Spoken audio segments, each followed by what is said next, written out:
Enggak. Terima kasih Tuhan. Saat-saat terindah ketika kami datang di altar kudus-Mu, memuji menyembah Engkau Tuhan. Sebab hanya di dalam altar kudus-Mu ada kekuatan yang baru. Terima kasih Tuhan. Terima kasih Yesus. Mari pagi hari ini terus menyembah Tuhan. Dia hadir di tempat ini, Dia hadir di rumah masing-masing. Haleluya.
Roh Kudus yang manis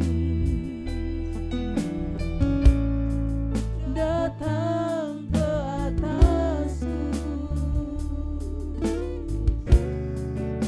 Roh Kudus yang manis datang ke atasku. Datang penuhiku,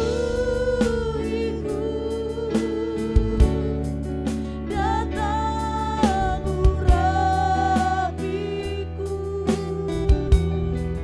datang segarkanku.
Tuhan, pagi hari ini kami bawa di dalam doa Tuhan untuk bangsa dan negara kami Tuhan, Indonesia.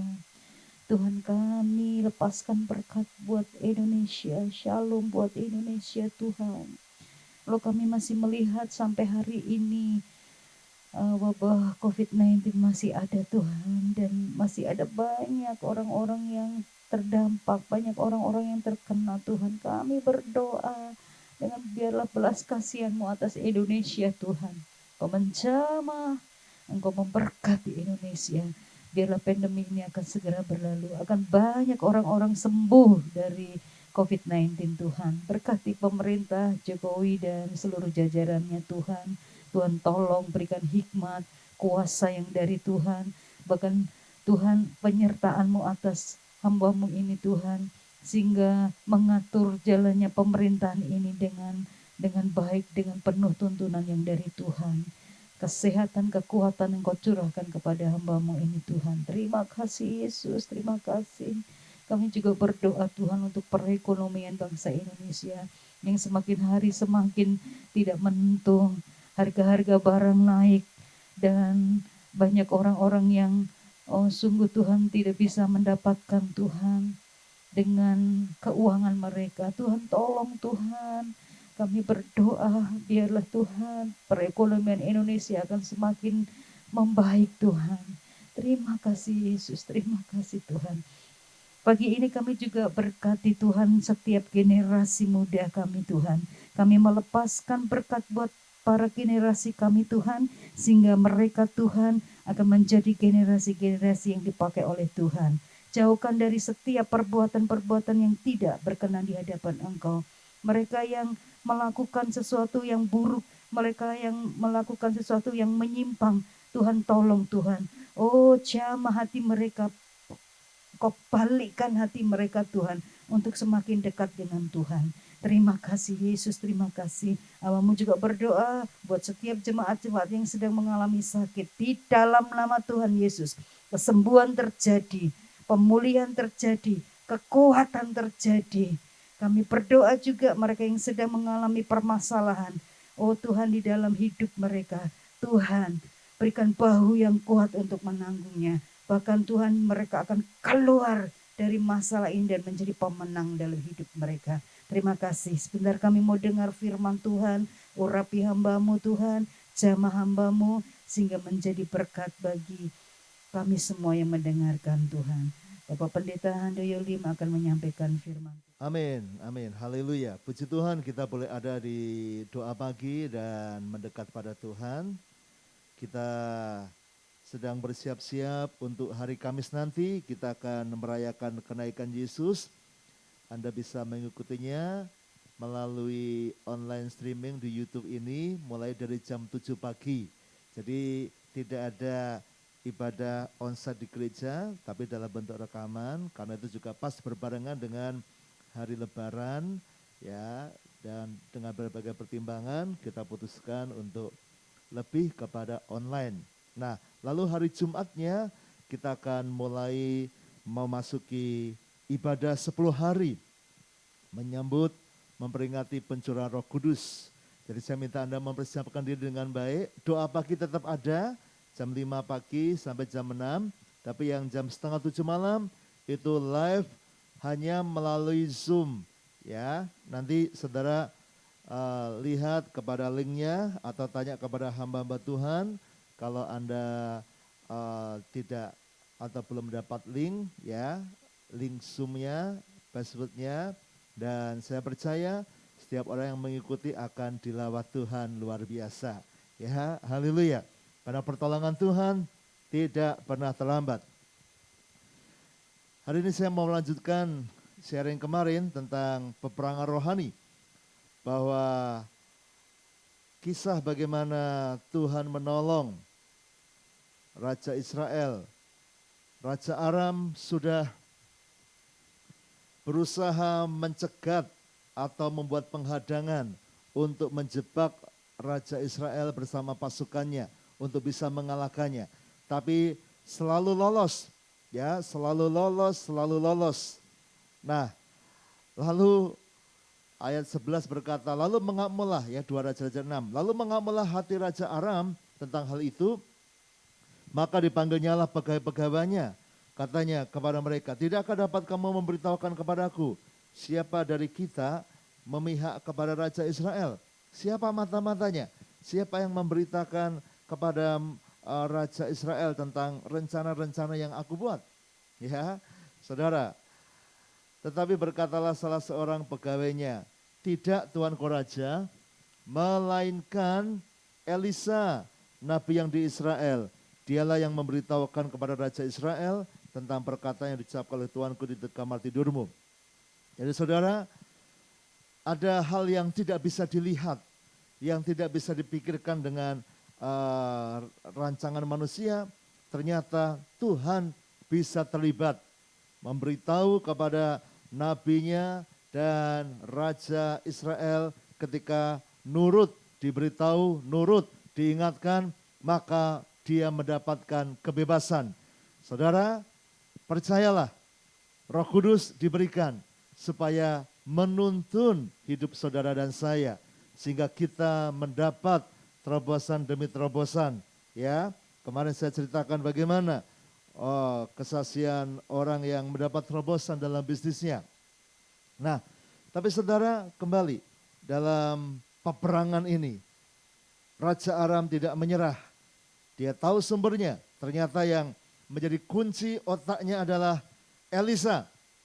Dan dia percaya ini gara-gara Elisa.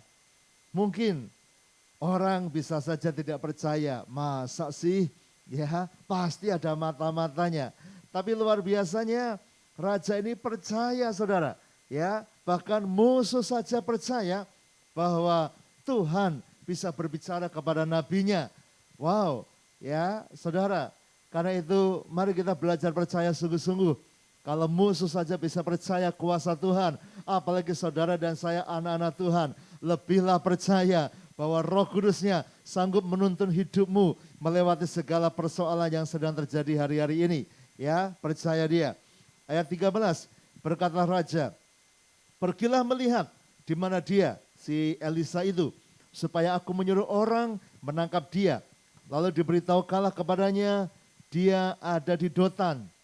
Rupanya raja ini memang punya mata-mata yang bagus, yang luar biasa, karena Aram itu kerajaan besar, saudara, ya. Dan diketahui lokasi dari Elisa adalah di kota Dotan, dan itu menjadi target. Maka dikirimnyalah ke sana kuda serta kereta dan tentara yang besar.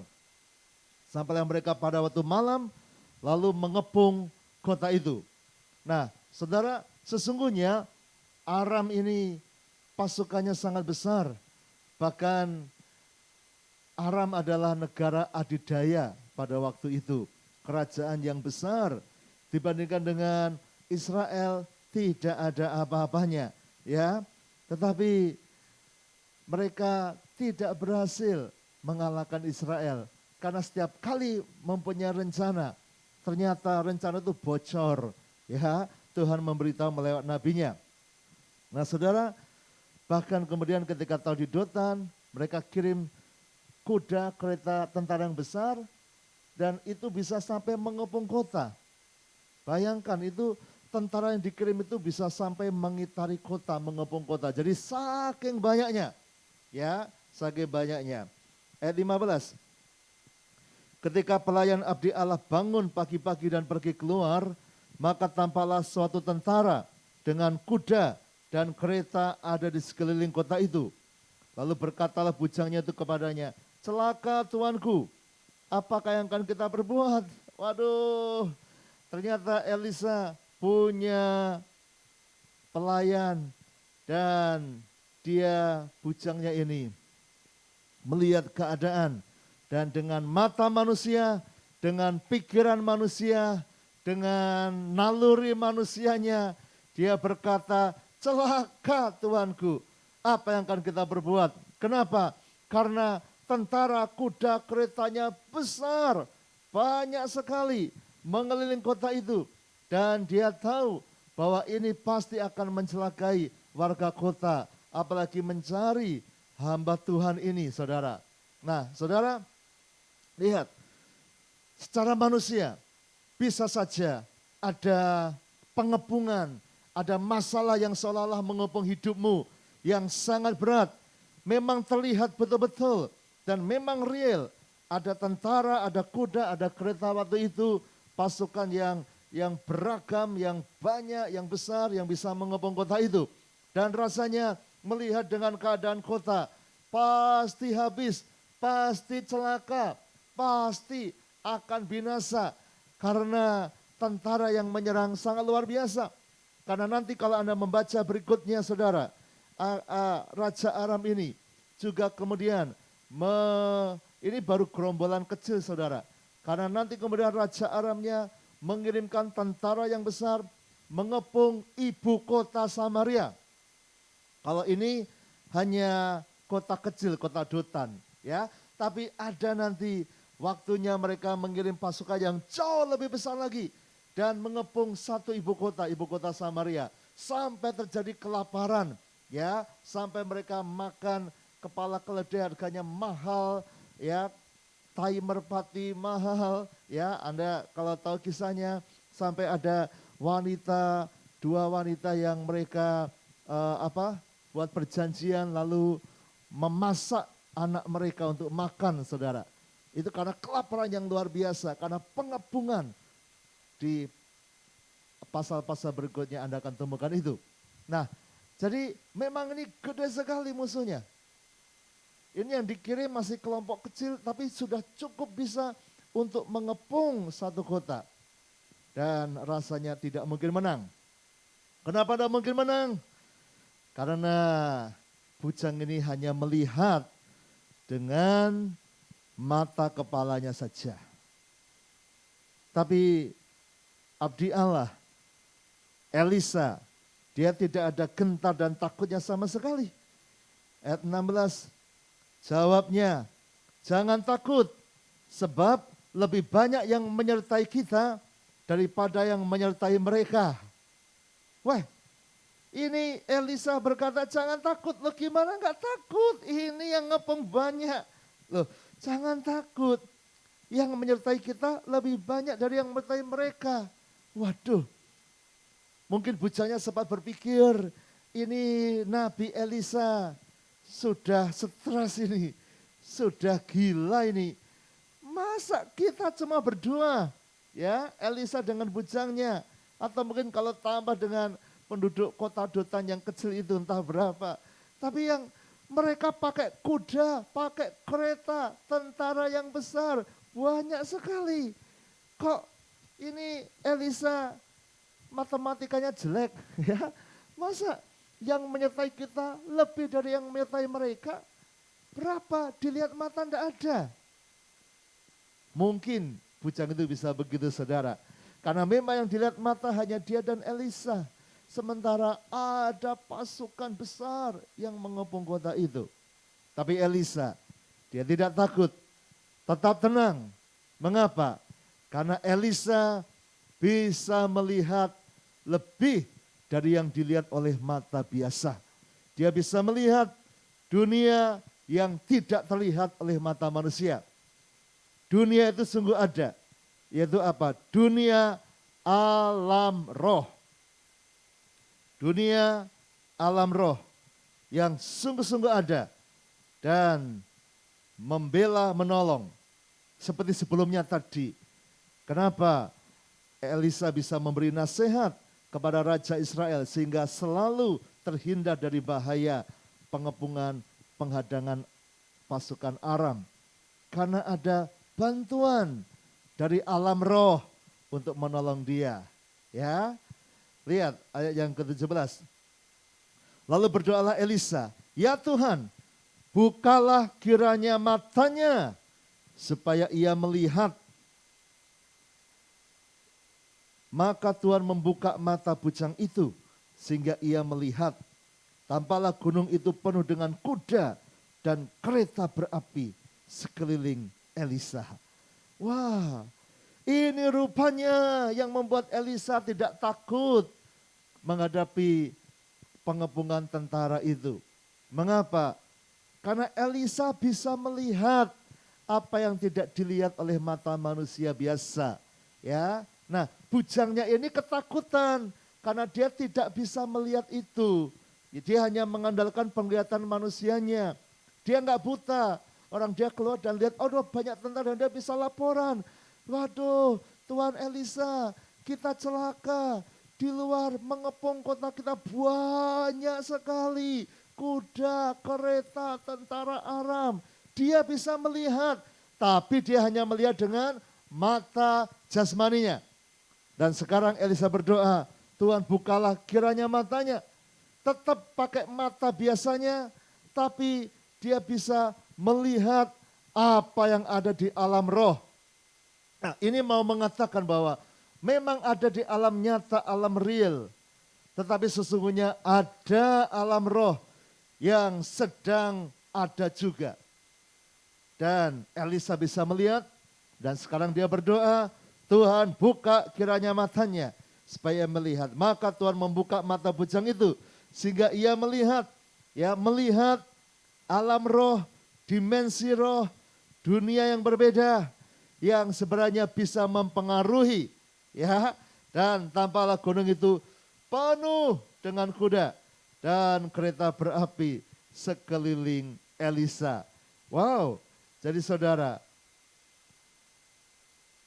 bujang ini juga tidak takut lagi. Mengapa? Ternyata benar kata Elisa tadi, bahwa lebih banyak yang menyertai kita daripada yang menyertai mereka. Jangan takut. Saudara, kita harus belajar memperkuat manusia roh kita. Dan dengan Roh Kudus kita akan bisa melihat alam roh, dimensi roh yang menyertai kita. Dan kita bisa berkata seperti Elisa, jangan takut sebab lebih banyak yang menyertai kita daripada yang menyertai mereka. Tapi kuncinya Anda harus bisa melihat. Loh tapi Pak, namanya roh tidak kelihatan. Nah, lihat dengan iman. Minta Tuhan membuka mata rohanimu. Kalau engkau sedang takut hari-hari ini, takut karena masalah keuangan, takut karena masalah pekerjaan yang sedang seret, sedang lesu, penjualan sedang susah, karena semua sedang krisis, sedang pandemi, menjaga jarak, tidak bisa kunjungan seperti biasa, program-program tidak bisa jalan seperti biasa, dan akhirnya seret saudara, dan rasanya tidak mungkin saking gedenya masalah itu. Tapi saudara, tambahkan imanmu, berdoalah seperti Elisa berdoa. Ya Tuhan, bukalah kiranya matanya supaya ia melihat. Harus berdoa, Tuhan buka mata rohaniku untuk aku bisa melihat. Melihat apa? Melihat Immanuel, Tuhan beserta Anda. Melihat pasukan malaikatnya yang menyertaimu, membela Anda, menolong Anda. Sehingga Anda tidak perlu takut dan gentar lagi. Saudara, percaya dia, belajar pandang dengan iman. Saudara, ketika itu terjadi, Anda tidak akan takut lagi menghadapi masalah, baik itu keuangan, baik itu sakit penyakit, baik itu masalah rumah tangga, masalah engkau dikhianati, engkau difitnah, engkau dimaki-maki orang, engkau disakiti, engkau diperlakukan tidak adil, apapun saudara, jangan takut lagi. Sebab memang secara manusia Anda kalah kelihatannya, kalah jumlah, kalah modal, kalah segalanya. Tapi pandang alam roh, Tuhan yang bersama kita jauh lebih besar dari segala kuasa yang ada di bumi ini. Karena itu lari kepadanya. Siapkan hatimu saudara, minta Roh Kudus menguasai. Nanti besok Jumat kita mulai dengan pencurahan Roh Kudus. Saudara terima supaya Anda terbuka mata rohanimu dan tidak takut lagi. Karena sesungguhnya Tuhan itu menyertai kita. Jadi dimensi nyata dunia dengan dimensi roh itu sungguh-sungguh ada. Ya, tidak terlihat, invisible, tetapi sungguh-sungguh nyata dan bisa berpengaruh. Buktinya tadi bisa menyelamatkan Israel dari pengepungan. Ya, buktinya nanti bisa menyelamatkan orang Israel, Elisa dari pengepungan ini. Ya, besok kita akan belajar bagaimana Tuhan menolongnya.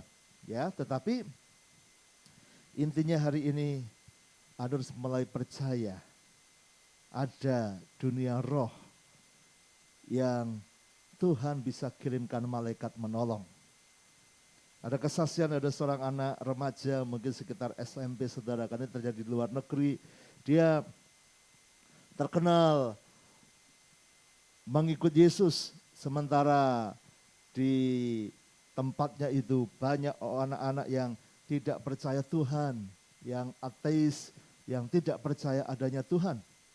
Nah, lalu anak remaja ini dia baru saja habis olahraga, pelajaran olahraga, bajunya keringetan, lalu dia baru saja ganti baju yang bersih ya. Kalau di luar negeri itu anak-anak sekolah punya loker masing-masing dan dia ganti di situ, di lokernya saudara. Didatangi oleh seorang remaja lain, anak sekolah itu lebih gede, lebih besar, dan dia rupanya bukan hanya tidak percaya Tuhan, tapi menyembah kuasa-kuasa yang lain. Dan dia mau mengancam anak remaja ini di hadapan teman-temannya yang lain, di hadapan orang banyak. Karena ini anak Tuhan ini dia sangat cinta Tuhan. Bahkan di sekolah itu dikenal sebagai Yesus Junior, Yesus kecil, karena hidupnya benar-benar banyak bersaksi tentang Yesus, Yesus, Yesus baik dan seterusnya. Lalu remaja yang jahat ini dia ngancam dia, keluarkan pisau saudara. Semua pada tertegun, ya, tidak berani ikut campur. Lalu ditunjukkan kepada dia, awas kamu jangan pernah bicara Yesus lagi di sekolah ini. Kalau masih bicara, awas. Wah, diancam dengan pisau saudara. Badannya lebih gede, punya pisau. Wah, dan kelihatan garang. Ini anak remaja, anak Tuhan ini badannya kecil. Tidak punya apa-apa. Kelihatannya. Tapi dia punya Tuhan yang besar, yang menguasai alam dunia maupun alam roh. Dan dia berdoa, Roh Kudus tolong, apa harus aku buat? Lalu Roh Kudus bicara di hatinya, buka loker lagi. Karena dia di belakangnya lokernya saudara dibuka lagi. Semua orang menyaksikan saudara. Lalu apa? Ambil Alkitab itu. Dia punya Alkitab Perjanjian Baru, Alkitab kecil, ya, hanya Perjanjian Baru saja. Lalu Roh Kudus bicara kepadanya, dan dia ikuti tuntunan Roh Kudus, persis seperti Elisa menyelamatkan Raja Israel dan pasukannya dari penghadangan Aram itu. Dituntun, karena dituntun Roh Kudus. Ini juga saudara, dituntun Roh Kudus, lalu tuntunannya adalah dia taruh Alkitab itu di lantai saudara. Taruh di lantai. Dan dia berkata kepada anak yang ngancam dia itu, ya, kalau kamu berani, langkai dulu Alkitab ini. Wah saudara, ditantang balik saudara. Yang ini nantang supaya kamu jangan bicara Yesus. Sekarang anak ini malah keluarkan Alkitab taruh di lantai. Kalau berani, langkai Alkitab ini. Wah saudara, ditantang begitu. Si anak ini dia maju mau melangkah saudara. Ketika dia mau melangkai Alkitab itu, dia lihat anak itu sambil lihat, aku berani. Tapi tiba-tiba dia mendongak ke atas saudara. Lihat ke atas. Lalu lihat anak ini. Lihat atas lagi. Lalu dia mulai mundur saudara. Dia mulai turunkan pisaunya. Dan mulai ketakutan. Saudara. Dan Anak ini jadi bingung, anak Tuhan ini. Kok lihat aku kok ketakutan, tapi kok juga lihat ke atas. Nah dia ikut lihat ke atas saudara. Belakangnya itu loker saudara. Tapi di atasnya dia dongak lihat ke atas. Wow, ternyata dia melihat ada malaikat Tuhan. Tinggi besar, setinggi 3 meter saudara. Wow, ada malaikat Tuhan, malaikat perang mengurus pedang. Wah, ini orangnya cuma bawa pisau, ini malaikat Tuhan bawa pedang. 3 meter tingginya. Wah, anak yang ngancam tadi lari tunggang langgang. Rupanya orang lain tidak melihat, mereka hanya pikir takut sama Alkitab. Tapi anak remaja, anak Tuhan ini tahu bahwa ada malaikat yang bersama. Saudara, orang lain bisa tidak melihat, tetapi jangan takut. Bahkan kalaupun engkau belum bisa melihat, itu kasih karunia Tuhan untuk Anda bisa melihat apa tidak. Tapi percayalah, kalau engkau anak Tuhan, Tuhan pasti mengirim pasukan malaikatnya menyertai Anda. Dia mengirimkan Roh Kudusnya bersama Anda untuk menuntun apa yang harus dibuat. Anak ini dituntun apa harus dibuat, dan itu memenangkan hidupnya. Elisa dituntun Tuhan, dan itu membuat hidupnya menang. Saudara pun juga. Ayo kita datang kepada Tuhan. Bapa, kami seringkali terancam oleh dunia, terancam oleh masalah, terancam takut oleh keadaan yang menyesakkan, baik keuangan kami, pekerjaan kami, baik kesakitan kami, maupun masalah-masalah yang lain. Tapi pagi ini kami minta seperti Elisa berdoa, ya Tuhan, bukalah kiranya mataku supaya aku bisa melihat. Buka mata rohaniku Tuhan, supaya aku bukan hanya melihat apa yang dilihat mata manusia, tapi kami melihat dengan iman jauh kepada dunia roh, di mana Tuhan sanggup mengirimkan pasukan malaikat lebih dari masalah yang kami hadapi. Tuhan membela kami, Tuhan menyertai kami, Tuhan akan memberi kemenangan kepada kami. Kami tidak perlu takut karena Tuhan yang bersama kami. Tuhan yang besar, Tuhan yang dahsyat. Terima kasih Bapa, terima kasih. Kami masuk kali dengan sukacita, dan kami percaya apa yang kami lakukan akan dibuat Tuhan berhasil dan beruntung. Berkati semua hamba-hamba yang sudah melayani hari ini, dan biarlah nama Tuhan semakin dipermuliakan. Besok kami akan bertumbuh lagi dalam doa pagi. Saudaraku, masuk kali dengan sukacita. Sekarang terimalah berkat dari Allah Bapa, cinta kasih Tuhan Yesus Kristus, dan persekutuan dengan Roh Kudus menyertai senantiasa sekarang sampai selama-lamanya.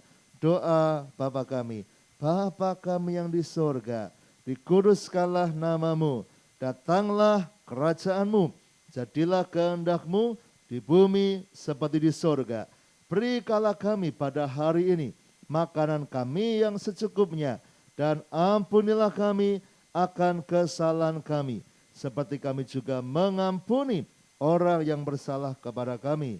Dan janganlah membawa kami ke dalam pencobaan, tetapi lepaskanlah kami daripada yang jahat. Karena Engkaulah yang punya kerajaan dan kuasa dan kemuliaan sampai selama-lamanya. Amin. Selamat pagi. Dan pandang bukan hanya dengan mata jasmanimu, pandang dengan mata rohanimu. Anda pasti menang. Tuhan memberkati.